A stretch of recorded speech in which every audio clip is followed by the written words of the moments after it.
Well, alright, how is everybody? Hope you're all doing pretty good. Anyway, we're back on the tubes here. Got another little project here for you, kind of a little bit different from what I usually do. Got a, I don't know, never really looked up the date, probably around 1930-ish, Westinghouse fan here. I don't know if you guys ever recall, I don't think I've ever shown you. I have another Westinghouse upstairs, slightly smaller than this one, newer. However, it doesn't have the brass blades. This one has the brass blade. Try saying that 5 times fast. Yeah, no thank you. And it had the brass blades, and I noticed it had the... so I thought it had a multi-speed controller there, and sure enough, might as well take this off. Now, I had it off once before. You know what, I'll do that with the tripod on. Gotta get 2 hands for that. But, it's my first fan with the brass blades and the multi-speed. I bought this, I don't know, 2 days ago at a antique store. I usually don't like going to antique stores because they rack up the price and whatnot. However, I noticed this was a new edition. Then again, I haven't been at the store in a while. And so I went over to it and looking at the price, thinking it's going to be like a, well, what do they usually ask for these things? What, like 80, 90, 100 bucks? But it was, the tag said 50, and it was crossed out, and it said 30. I think it said 30 firm. And I was like, huh, well, that ain't a horrible price whatsoever for this. And then I got to looking at it. First thing I noticed is, well, where's the cord? There ain't no cord. This is what goes into the base, to the transformer that I'll show you in a second, and then out to the wall for your mains. And I'm looking at it, I'm like, wow, it looks like bare copper up until here, so that's going to be a pain. See if we can fix that. And I also want to spin it, and it is ever so stiff. It is, well, very stiff. So, and then upon closer inspection, it looked like it's been apart. You got different kind of screws, even different screws holding the cage together. The cage kind of is a broken piece there. I got to solder that back together or something. But anyway, I went up to the counter and negotiated down to $25. So you know what, I wasn't going to argue with that. So I think it's in the best hands. You know. To give it the best chance, I should say, because on the tag it said for parts or whatever. And I'm like, no, I'm not buying this for parts or a decoration. It's going to be a functional decoration, or I'll just give it to someone else, because I am not going to stand looking at this thing on a shelf and knowing it's just decoration and it won't work. So it better work. So and then even upon a closer inspection, this thing was all the way apart, and that concerns me because someone probably butchered the crap out of the wiring trying to save it. They might have nicked the windings or whatever, but they put this front bell housing on completely backwards. I'm pretty sure that wick cup there is supposed to be on the bottom, so the oil doesn't just run right out. But anywho, I looked at the drive for the oscillator. It looks alright. I looked at the windings without taking it apart. I gave it a sniff test. It smells alright. Doesn't smell burnt. So we're going to go ahead and take it apart, see what it is. Alright. Alrighty, well, let's see if I'm any rusty at this filming thing.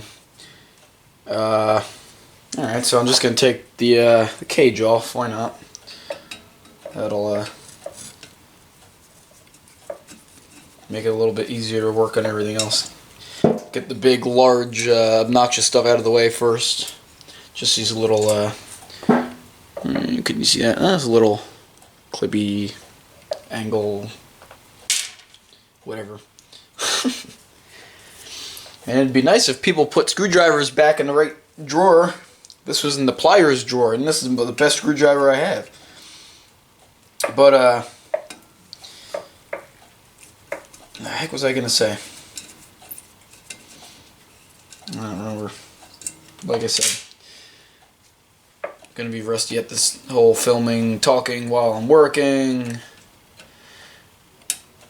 Yada yada yada, Seinfeld. I have to figure out how I'm gonna fix the broken piece there. Yeah, there's a bunch of different ways I think I could fix that.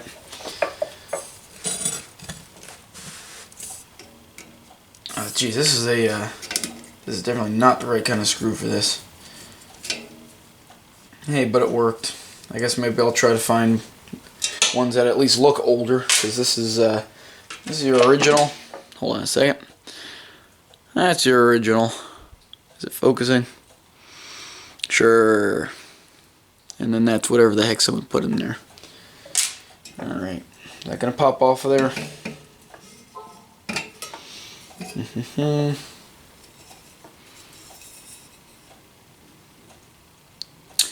Why, yes. And just bear with me for these videos. My brain's not working quite well. Alright. Yeah, I don't know if you can tell how much I can't. The whole fan's gonna tip over if I try to move this with one finger, and plus it feels like I could bend a blade doing that. So that tells you right there how difficult it is to spin. So I guess we'll just take these blades right off so we don't damage them. Let me get a different screwdriver. This one's actually failing me now. Hold on a second.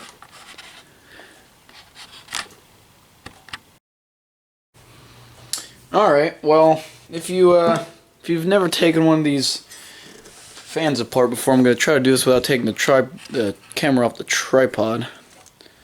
Alright, hold on. Alright, so you see there's a little, bear with me. I'm sure that audio sucked right there. Wrong way, come on Johnny. Alright, yeah, you got a little set screw right there on the hub of the fan there. Usually that's pretty hard to get off. So we'll see how this one is. I'm gonna try not to get in your way here. Not that you can see. But hey, a video's a video. Ah, it came right loose. Alright, now let's see if we can get it off of there. Now this is the tricky part, especially with brass. Now, then again, if you really did screw the heck up and you bent one of the blades, you can be very careful and bend it back.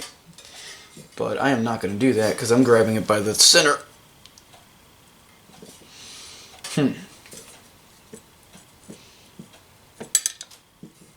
Well, the set screw fell out. Oh, and I'm working on the Maytag, the gas Maytag washer here, and it's actually really good for working on stuff because it has the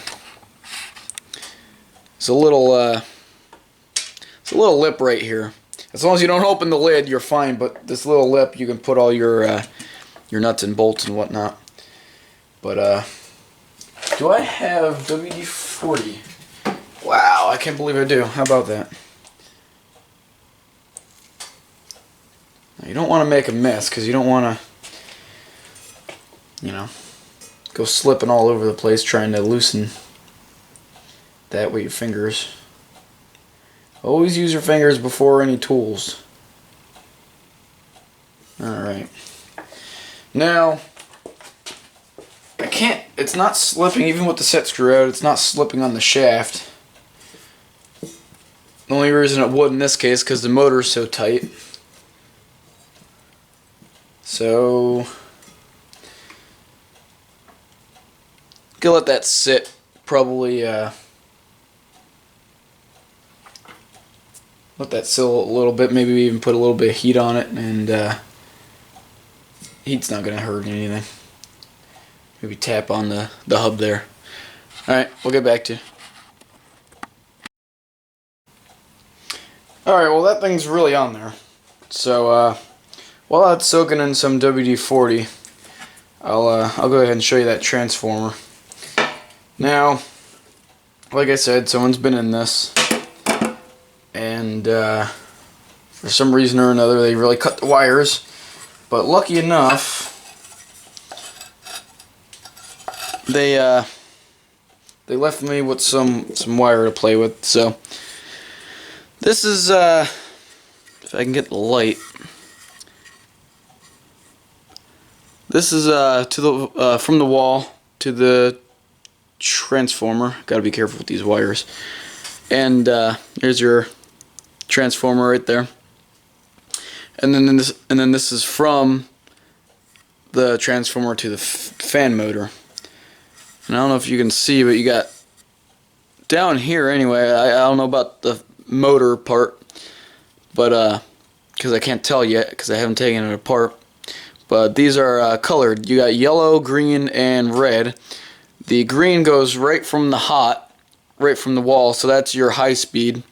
And the other two, your red goes here on your windings, and your yellow, whatever color you want to call it, goes here. So you got either low or medium or low or medium. I'm not quite sure. And then the wires to your switch here. So you got off, high, medium, and low. Well, hold on. Off, high, medium, and low. So I gave that a sniff test. I didn't measure it out yet with the meter, but everything looks like it would work. Might have to clean the switch up, but I doubt it. Anywho, let's see what we can do about this blade here.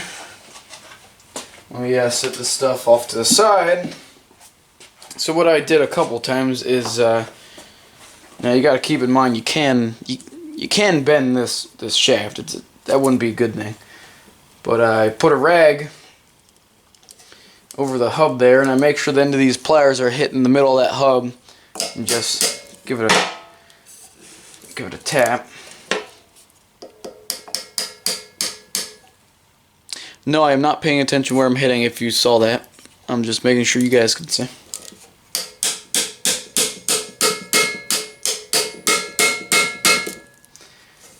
And nothing. And I want to get that off before I get anything else off, because I'm going to want to take this bell housing off, which holds your bearing housing, which holds your bearing. Now I want to get that off to clean the shaft, to clean the bearing, because obviously one of them is very, very, very sticky. Alright, hold on.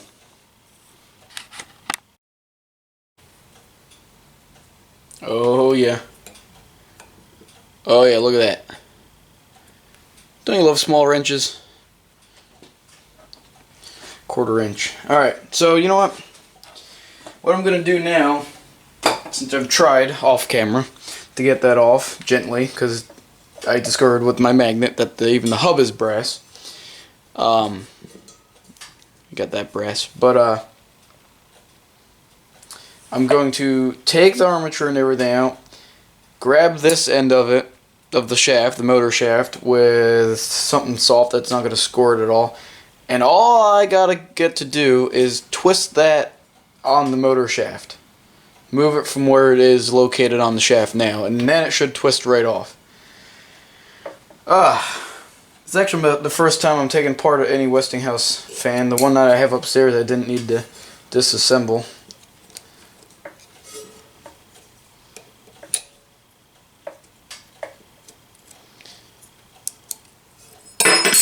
Although I did give it a thorough cleaning as best as I could without taking it apart. Alright. Try to keep this stuff separate. Alright, see that? Alright. Yeah, don't you love small wrenches? I was gonna, because it has the, oh man, where'd that go? Oh, right there. These have kind of neat little nuts. They have the slot on them for a standard screwdriver. However, you get a lot more torque and I guess you can say accuracy. Huh. This has a little square nut, like a lock nut. Same size, 1/4 inch. That's kind of interesting. I guess they're all supposed. Do they all have that? Yeah. See, this thing was definitely taken apart because the one that I took off didn't have that on one side. Oh well. Yeah, it's interesting there. Let's see if I can take it off from this side. I don't have 2 1/4 inch wrenches.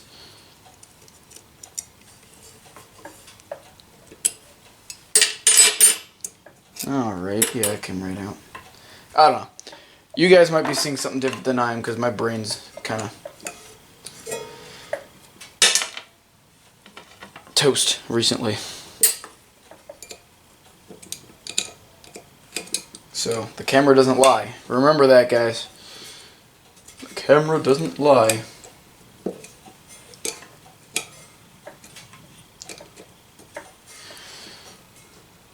See, everyone says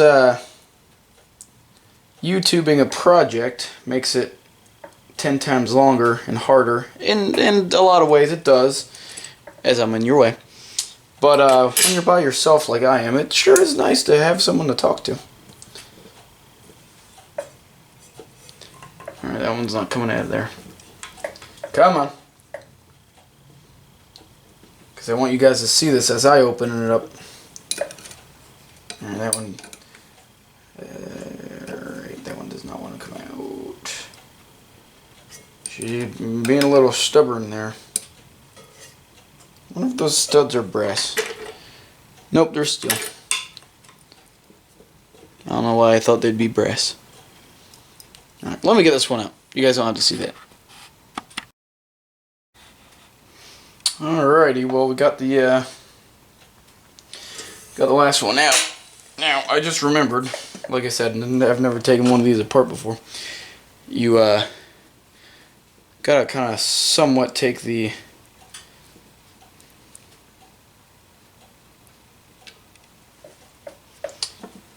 edge-imitator, the oscillator, oscillimitator. I think you have to take it apart anyway.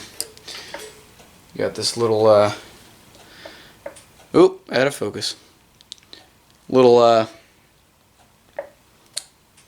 wheel, because it's a worm gear. You got your worm on the shaft of your, the end of the motor shaft there, and then this is your wheel. It spins. This is a quick dirty demo of how these things work. Alright, so see that ball bearing? There's another one that side, and there's a spring in between them. So when it's in neutral, this wheel is constantly engaged with the worm, and this shaft goes down and powers the rest of the oscillator mechanism that with the gear with the kind of an eccentric on it. But anyway, so this wheel is constantly spinning no matter what, whenever the fan's on this is. When you push that little knob down on the top, alright, you hear that click? It falls down into a slot and then engages into two dimples on this brass wheel, and then it's engaged to the rest of the mechanism. And then when you disengage it, you just pull up on it and it freewheels. So I thought that was pretty neat.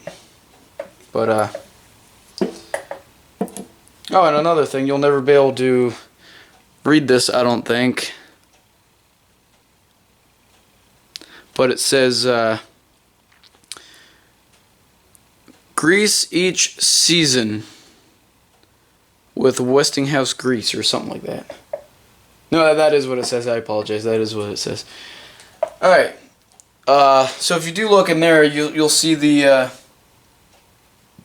worm. Might as well take this off too while I'm at it. Alright, maybe not. But now we should be able to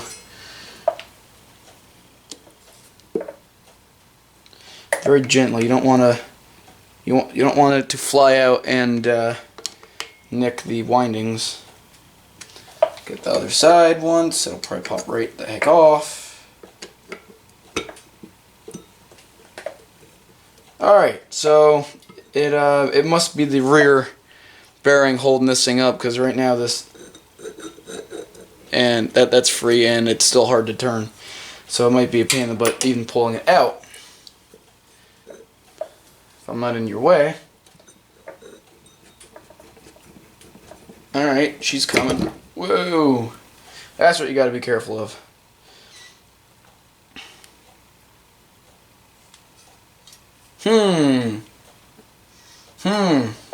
You guys see this? Where'd the worm go? Alright, well, we're all learning something new here.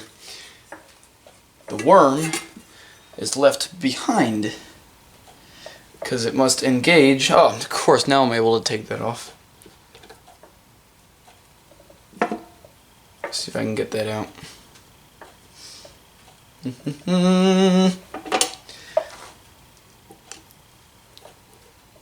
Alright. Alright, you got a female slot there and a male slot on the rest of the motor shaft. And there's your wheel. Your worm. If it'll focus.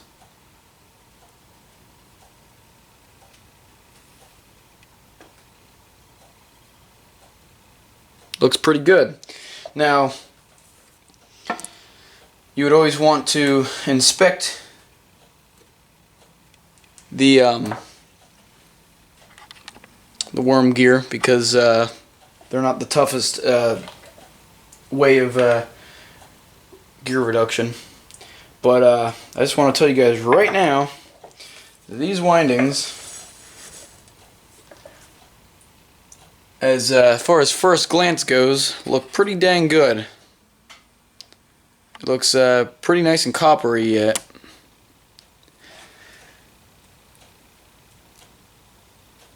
I am seeing the right around here, I'm seeing a little bit of the varnish insulation working its way off the winding. Let me bring you guys in closer.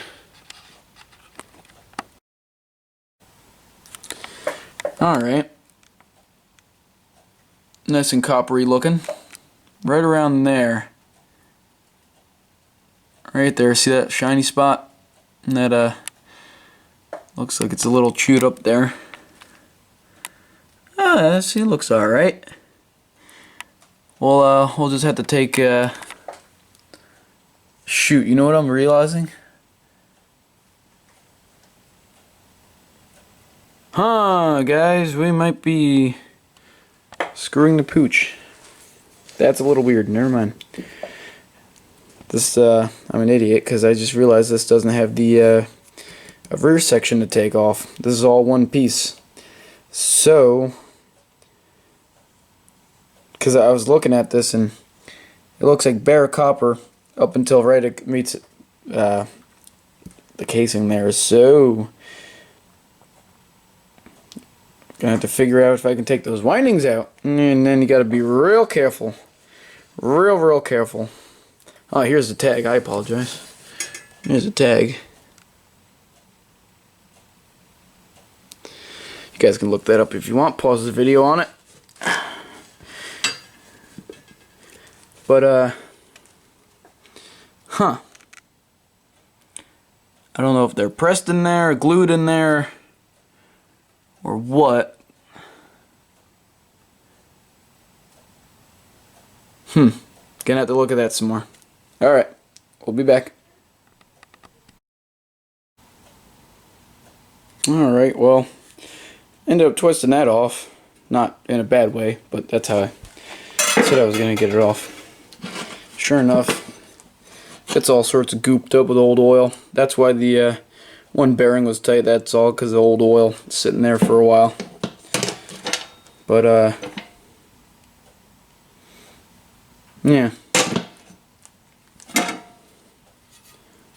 Yeah, it came off pretty alright. Clean it up, put it back together. Alright, let me throw you guys back up on the tripod and give you a little more here. Well, see, I want to try to, especially when I'm, see, this is how my brain works. I'm just going to spit out random things that come to my head. When I start working on the cage, I want to, try to keep as much original paint as possible. Because one, this thing seems to have a lot, and it's in good shape. And two, you always like the contrast between the, when I polish it anyway, the nice shiny brass and the dark black paint. The contrast is always real nice with these old things and what makes them stand out. But no, I was looking at it. The windings never ever seem to have gotten overheated or anything. But we're just gonna pop this little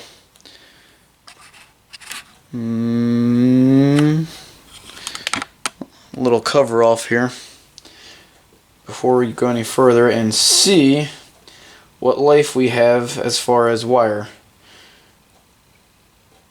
Because it looks like that's why someone gave up on this thing. They took it apart, same thing I did, and realized it's on the where we had to mess with the wires is on the wrong side of the motor.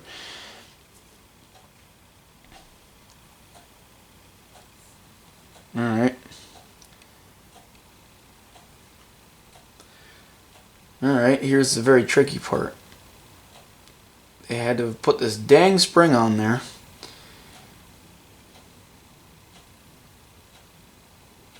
Because you can easily rip that right out of the motor.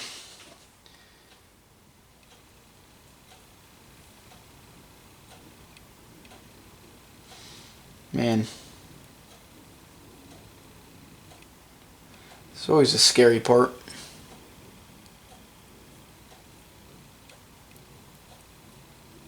Wow. Okay, so, because I'm a knucklehead and I didn't tell you, but the whole reason this thing got so frayed up is because it's an oscillating fan, so your fan's moving, this side of the wire is moving, the other side of the wire would be fixed, so it's constantly rubbing. Oh, hello, Santa Claus. Do you want to be on the tubes? My father is growing a very long beard, and he is actually wearing a Santa hat.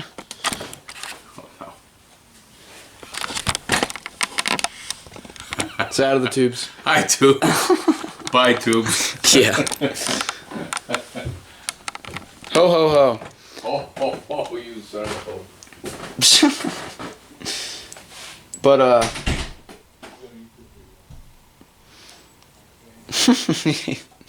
my dad. But, yeah, all that oscillating just chafed this real bad. Like, I'm seeing bare copper right here. I suck at this, I know. Oh, creaky. Crikey. Yeah, look at that. Wow, this thing can zoom pretty well if it would focus. Yeah, you can see that copper. Shoot. Man. That's going to be, wow, that's bad.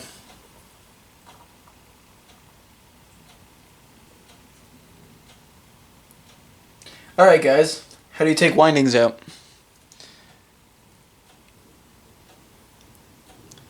Alright, you got 3 wires here, one for each of your speeds, I'm guessing. Wow. Well, I'm surprised I'm not seeing any burnt wires that they touched and shorted out. I'm sure it has happened several times with this poor thing. That's one of the things I was worried about, the windings being shorted from this shorting. Whenever it would turn, it'd probably be like bzz, bzz, you know what I mean? Whenever the wires would hit. But wow, that is not supposed to be like that. Alright, well let me stop boring you guys to death and let me look at this off camera for a while. Don't worry, I won't. Whenever I do that, I won't do anything physical. You know what I mean? Alrighty. Alright, so I think we've reached a stopping point. a pretty good stopping point. If I'm not driving you guys crazy moving this camera around, I can show you this. Alright, so... Alright, so you see the wire going in from here, and you see that little bit of braiding wire off to the left there? Well, that's a loop of this, of the wire going in there, and I discovered it's bad probably in the casing. Bad meaning the insulation's gone. And so if I could pull that loop out of there, I would get maybe a ½ an inch sticking out of the case to splice off of and to put a cord on. But then it would be right to the winding.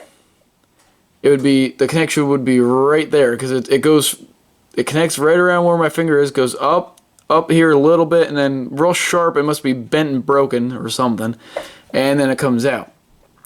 They put that loop in there for a reason, to keep it even more stationary where it goes right into the winding. So, even if I got that out of there without breaking anything, then it would be pivoting when it would oscillate, then it would be pivoting right where it goes into the winding. Now I could shore this up some more and make sure it doesn't move, but that's still risking it, because then if over the years if it is moving slightly, then it will eventually fail again, and there's no way to take these windings out. And I was looking at it, and the windings do look like they're in pretty good shape. I did not run the meter across this just because I'm sure they're probably shorting out up here, and funny enough, I was not able to see any burn marks, but this has to be the death of this fan. And if I look very closely, you can see the middle one's red, this one is green because I can see the color up in here, and then this one must be the yellow one, the one all the way to the right. But anyway, and then in the next video I'll take all this apart, the rest of the oscillating mechanism and whatnot. But it's getting a little late too, and there's not really much to do with this transformer either, so alrighty guys, well we'll get back to you on this. Thank you for watching. Like, comment, subscribe, and you'll see Hit Misfits in another video. Thank you guys very much.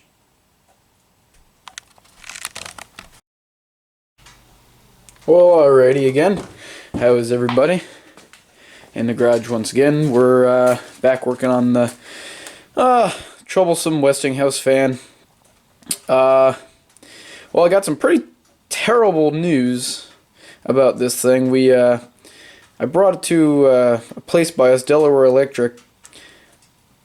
To have it looked at, and I brought it in, and the guy was out talking on the phone behind the counter, so I waited, and he saw me, whatever, and so he got off the phone, he came over. First thing he says was, "Not gonna be able to fix it." And I kind of got back at him. I was like, "Excuse me, you looked at it for 5 seconds," I said, "and you said it's not going to work." He's like, "Yep." He's like, "Everyone brings these old fans in, and I know exactly what they're asking, and we can't do it." So we talked anyway. We talked for probably a good 15 minutes or so, and I told him what I needed.